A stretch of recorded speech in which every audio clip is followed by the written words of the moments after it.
జిల్లా పరిషత్ ఉన్నత పాఠశాల చిట్యాల ప్రియమైన 9వ తరగతి విద్యార్థులకు మీకు ఈరోజు చరిత్రలో తెలంగాణ వీరుడు బహుజన వీరుడు సర్దార్ సర్వాయి పాపన్న గౌడ్ గారి వర్ధంతి. సర్దార్ సర్వాయి పాపన్న గౌడ్ అంటే బహుజన నాయకుడుగా చరిత్రలో గుర్తింపబడ్డాడు. ఎందుకు గుర్తింపబడ్డాడంటే ఆయన ఆ రోజు నిజాం నవాబ్ని ఎదిరించి గోల్కొండ కోటను ఆక్రమించి మన పరిపాలన చేసిన వీరుడు.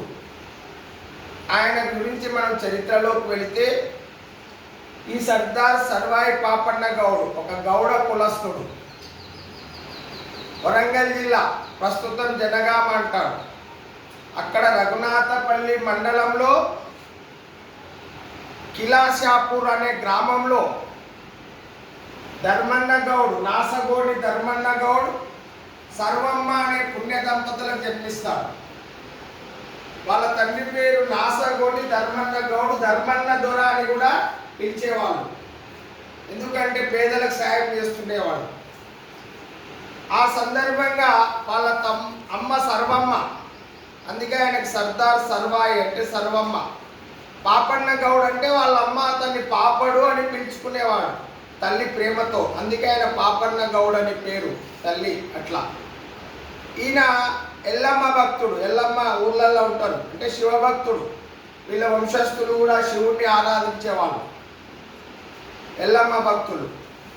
ఇతడు చిన్నప్పటి నుంచి కళ్ళు గీత వృత్తి చేసేవాడు, వాళ్ళ గౌళ్ళ వృత్తి. ఆయనంట వాళ్ళ మిత్రులు కూడా ఉండేవాళ్ళు. చాకలి సర్వన్న, కుమ్మరి అంటే కుమ్మరి గోవింద్, ఇట్లా సర్వన్న, వీళ్ళంతా మంగళి మాసన్న మిత్రులు ఉండేవాళ్ళు. ఈయనంట కళ్ళు గీసినప్పుడు వాళ్ళు వెళ్ళేవారు. ఆ రోజు తురుస్క నవాబులు పరిపాలిస్తున్నారు. వాళ్ళు వచ్చి కళ్ళు తాగడానికి వచ్చి డబ్బులు ఇవ్వకుండా వెళ్తుంటే వీళ్ళు చూసి చూడనట్టు పోయేవాళ్ళు. సరే నవాబులు కదా, సైనికులు, నవాబ సైనికులు అని. కానీ ఒక సైనికుడు వెళుతుంటే ఈయన మిత్రుడు అంటారు, వీళ్ళ దగ్గర డబ్బులుండి కూడా ఇవ్వడానికి సిగ్గు లేదని అంటే, ఆ మాట విని ఒక సైనికుడు ఇతని మిత్రుడిపై కాలెత్తడానికి వెళ్తే వెంటనే పాపన్న కత్తి తీసుకొని వాళ్ళ తల నరుకుతాడు.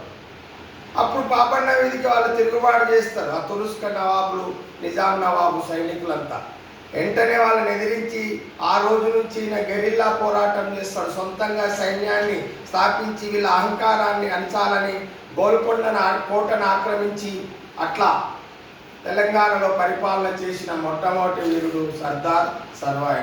ఎన్నో కోటలను ఆక్రమిస్తాడు, పరిపాలన చేస్తాడు.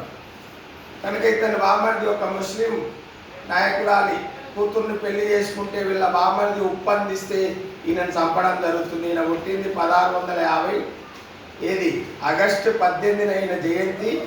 ఏప్రిల్ 2, 1710లో మరణించాడు. ఈరోజు వర్ధంతి. ఎట్లా మరణించాడంటే బామర్ది ఉప్పందిస్తే ఈయనను బంధిస్తే వాళ్ళ చేతిలో చావకుండా నిజాం ఔరంగజేబ్ సైన్యం, నిజాం సైన్యం ఉక్కుమ్మడిగా ఎదుర్కొని బంధిస్తారు. ఇతన్ని బంధిస్తే వాళ్ళ చేతిలో చావుదని ఏం చేస్తాడు, తన బాకు తీసుకొని పొడుచుకొని చంపుతాడు. తర్వాత ఈయన శవాన్ని అప్పుడున్న గోల్కొండ కోటలో గుమ్మానికి వేలాడదీస్తారు. అంటే అహంకారంతో నిజాం నవాబులు మమ్మల్ని ఎదిరించినారు.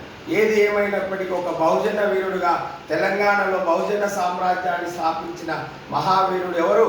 సర్దార్ సర్వాయి పాపన్న గౌడ్. ఇదంతా మీకు చరిత్రలో వస్తుందంటే ఆనాటి అహంకార నిజాం నవాబులను ఎదుర్కొన్నాడు. ఏదైతే మహారాష్ట్రలో ఛత్రపతి శివాజీ ముస్లిం నవాబులను, అహంకార నవాబులను ఎట్లా ఓడించిందో తెలంగాణలో కూడా ఛత్రపతి లాంటి వాడు, ఆయన బహుజనుడే, ఈయన బహుజనుడే.